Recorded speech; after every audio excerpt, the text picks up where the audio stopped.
रेत माफिया हो या पेट माफिया, मुरैना में रोजाना दिन दहाड़े वारदात कर रहे हैं और खूब चर्चा में बने रह रहे हैं। आखिर इन रेत माफियाओं पर नकेल पुलिस क्यों नहीं कर रही है? आज की जो घटना मैं बताने जा रहा हूं, आप इनको कौन से माफिया कहेंगे? दरअसल आज मैं बात करने वाला हूं जोरा मनीष के पेट्रोल पंप के पीछे निवास करने वाले रामवीर जाटव के मकान की। दरअसल रामवीर जाटव के सामने मकान निर्माण का रेत पड़ा था, जो हाल ही में रामवीर जाटव का मकान निर्माण हो रहा है। उसको पीछे रहने वाले कुछ लोग भर ले गए।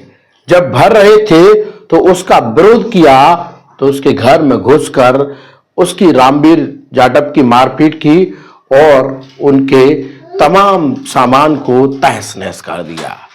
वीडियो में यह दृश्य दिखाई दे रहा है कि किस तरह नुकसान रामवीर जाटव के घर किया गया है। यह घटना आज सुबह की है। इसकी रामवीर जाटव इसकी शिकायत करने जब थाने पहुंचा, पुलिस 2 बार मौका वारदात देखने के बाद भी एफआईआर करने में आनाकानी कर रही थी। यहां तक सूचना है कि तमाम राजनीतिक दलों का दबाव बताते हुए उनसे कह रहे थे कि राजीनामा कर लो, लेकिन रामवीर जाटव इस बात को लेकर अड़ रहा कि यह मामला मेरे घर पर हमले का है।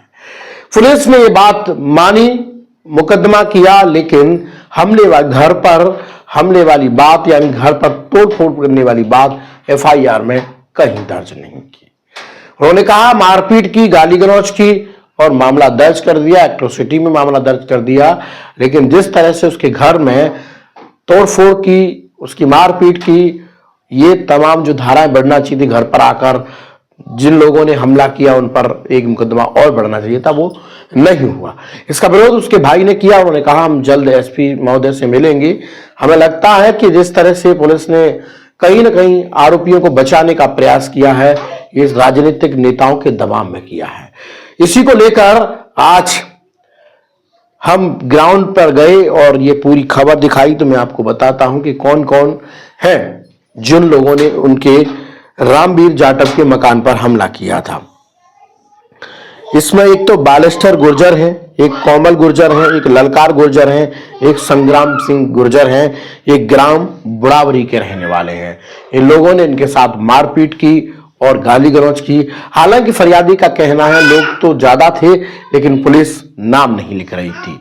अब पुलिस आखिर इन पेट माफियाओं को या रेत माफियाओं को क्यों बचाने के लिए इतनी मकसद कर रही है? क्या अब यह कहा जाए कि पुलिस अब इन रेत माफियाओं के कहने पर चलेंगे, या ये कहा जाए कि जोरा थाना अब पेट माफिया या रेत माफियाओं के इशारे पर चलता है? फिलहाल ये रिपोर्ट आप पूरी देखिए। नाम रामवीर सिंह जाटव है। मैं अपने घर पे था सुबह, तो पीछे वो रहते हैं 3-4 नाम है, संग्राम सिंह, बालेस्टर, कोमल सिंह, सभी आगे। ये सभी गुर्जर समुदाय से हैं और हमारा रेत चुरा रहे थे। हमने मना करी कि रेत मत लो, क्योंकि गाली करने लगे और हमारी मारपीट कर दी मेरी, और घर में भी लूटपाट कर दी है। पूरा सामान फ्री वैसा तोड़ फोड़ दी है। आपका इसका वीडियो भी जारी कर दिया गया है। और हमने थाने में 2 घंटे खड़े रहे, इंतजार, लंबे इंतजार के बाद बड़ी मुश्किल से एफआईआर हुई है। कह रहे राजनीतिक दबाव है, हमें अंदर सिंह के आदमी है, फलान ढकान, बड़ी मुश्किल से हमारी सुनवाई हुई है। हमें ऐसी और कार्रवाई भी थोड़ी अधूरी की गई है। कह रहे हैं बाद में और नाम जोड़े जाएंगे और आप कहाँ होते हो तो ऐसा विवेचना करके और आगे बढ़ा दिया जाएगा कार्रवाई को। फिलहाल हमें का मतलब बड़ी मुश्किल से धमकी मिल रही है अभी भी। आगे क्या होगा ये पुलिस प्रशासन जाने। ठीक है, हमारे साथ कुछ भी हो सकता है, इसलिए उनको जल्द गिरफ्तार किया जाए और कानूनी ठोस कार्रवाई की जाए। क्या नाम और क्या घटना हुई आपके साथ? मेरा नाम अवधेश जाटव है और आज की घटना थी, करीबन 9-10 बजे की घटना थी। इधर ये हमारा मकान है पूरा, आप लोग देख सकते हैं। ये बगल में एक शटर है, उसके यहाँ पर हमारी दुकान है, तो उसके पास में रेत डला हुआ था। तो जो गुर्जर समुदाय के लोग थे उन्होंने उसको चोरी कर लिया। जब भाई, हमारे बड़े वाले भाई उनसे कहने के लिए गए थे कि ये रेत किसी ने चुराया है, तो उन्होंने इस बात को कबूल भी कर लिया कि हमने रेत चुराया है। और फिर उन्होंने हमसे पलट में ये जवाब दिया कि हम तो ऐसी चोरी करती हैं, हमारा काम तो चोरी करने का ही है। तो भाइयों ने ये कहा कि जब तुमने चोरी की तो हमसे मतलब रेत लिया तो फिर तुमने हमसे पूछा कि उन्होंने कहा कि नहीं हम नहीं पूछते किसी से और तुम पे जो रोजगार तो कर लो, इस तरीके से दबाव बनाया। उसके बाद फिर वहाँ भी थोड़ी हाथापाई हुई, भाइयों के साथ मारपीट की। उसके बाद फिर ये लोग सभी 10-12 लोग मिलके हमारे घर में घुस गए और पूरा जो हमारी किराने की दुकान है उसका सामान इधर पड़ा है, गोदाम भी था इधर, पूरे इसमें से सामान उठा के ले गए, बहुत कुछ मतलब उन्होंने चोरी कर लिया।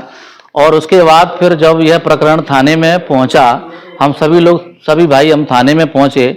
उसके बाद पुलिस प्रशासन ने पता नहीं किस दबाव में आकर करीबन हमको 4-5 घंटे वहीं बिठाल के रखा।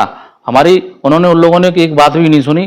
तब जाके कहीं हमारे मीडिया के साथ ही तमाम लोग उधर उपस्थित हुए। उसके बाद तब उन्होंने कुछ कार्रवाई की, लेकिन जिस प्रकार से कार्रवाई होना चाहिए थी उस प्रकार से कार्रवाई नहीं हुई है। जैसे